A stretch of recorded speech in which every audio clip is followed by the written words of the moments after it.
All right, let's dive into something huge today. We're going to explore a really radical idea about how our universe was created. It's a perspective that kind of smashes cosmology and spirituality together to ask this one mind-bending question. What if everything we've ever seen, everything we've ever measured, is just a tiny, tiny piece of what's actually out there? It's a question we all ask ourselves, right? How big is our universe really? We've got all these numbers and theories, but what if the true scale of it all is just way beyond our wildest dreams, and even beyond what our best technology can ever hope to see? So, science gives us a number we're pretty familiar with. Our universe is about 13.7 billion years old. That's the age of everything we can see.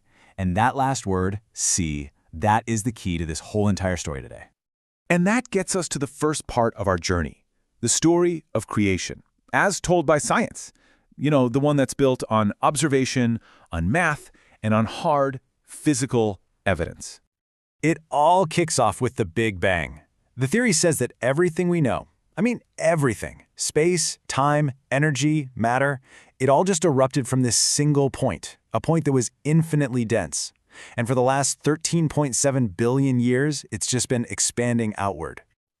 So just how big has it gotten?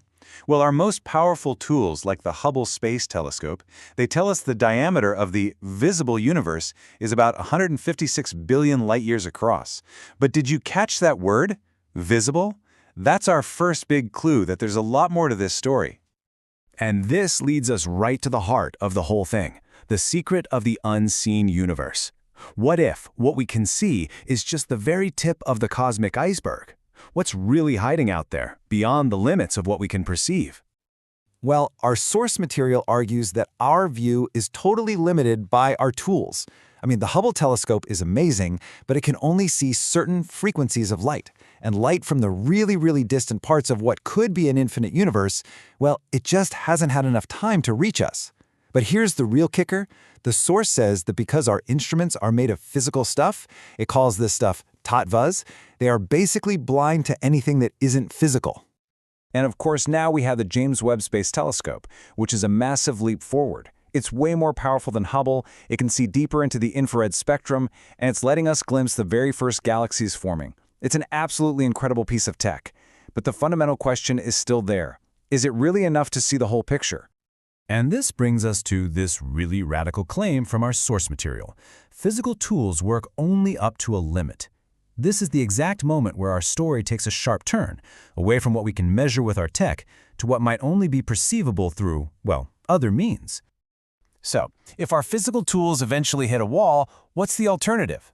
Well, the source introduces a concept it calls divya drishti, which you can translate as divine vision. So what is divya drishti? Think of it like a kind of spiritual sight, a divine way of knowing that can see the truth of creation way beyond what our physical senses or instruments could ever detect. It's a completely different way of knowing, one that isn't really limited by the laws of physics as we understand them. Now, in this framework of divine vision, the creation of a universe isn't some random cosmic event. It's an intentional act by a master creator. The source gives this being a name, Mahashiva, the ultimate source from which a universe is born. So how does this spiritual creation actually happen? Well, according to this source, it doesn't start with matter and energy. It starts with the creation of souls. To get our heads around this spiritual cosmos, we need a new way to measure power. The source gives us kalas, which is a unit that measures the param prakash, or the supreme light of a creator. You can almost think of it like a kind of spiritual horsepower, a way to measure creative potential. And this chart lays out a really clear hierarchy. According to the text, a Shiv has about 1 to 4 kalas of power. A Mahashiv has somewhere between 8 and 12.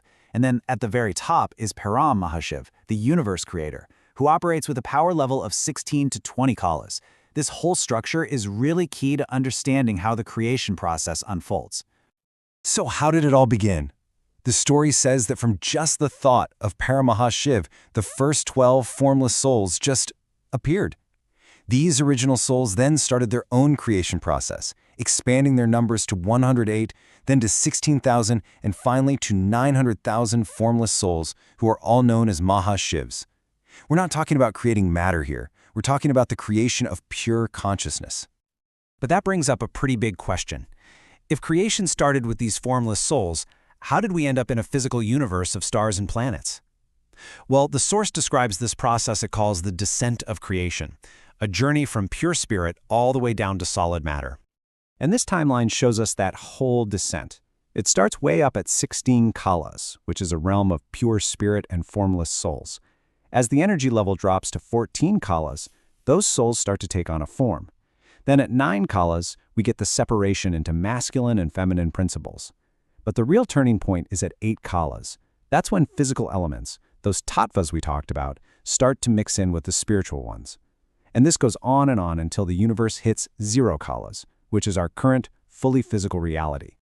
So after this entire cosmic journey from spirit to matter, where does our universe actually fit in? Okay, this is the most mind-blowing part of this whole idea. According to the source, our entire visible cosmos, all 156 billion light-years of it, everything the Hubble and the James Webb could ever hope to see, makes up just 1% of the total creation. The other 99%? That's the unseen spiritual universe existing completely beyond the reach of our physical tools. This brings us to the final and maybe most fascinating question. Where do these two different kinds of knowledge, the scientific and the spiritual, actually meet? What's really interesting is that the source doesn't see these two paths as being in conflict. It actually predicts that as our technology, like the James Webb Space Telescope, keeps pushing the boundaries of the visible universe, it might actually start finding evidence that points to this larger spiritual reality. The idea is that the further science lets us see, the more we're going to be forced to question the very limits of the physical world itself. And that leaves us with one final fascinating question to think about. As we keep building more powerful tools and pushing the frontiers of science, will our search for the universe's origins ultimately lead us beyond the physical world? It's a question that connects our most advanced technology with our oldest spiritual inquiries. What do you think?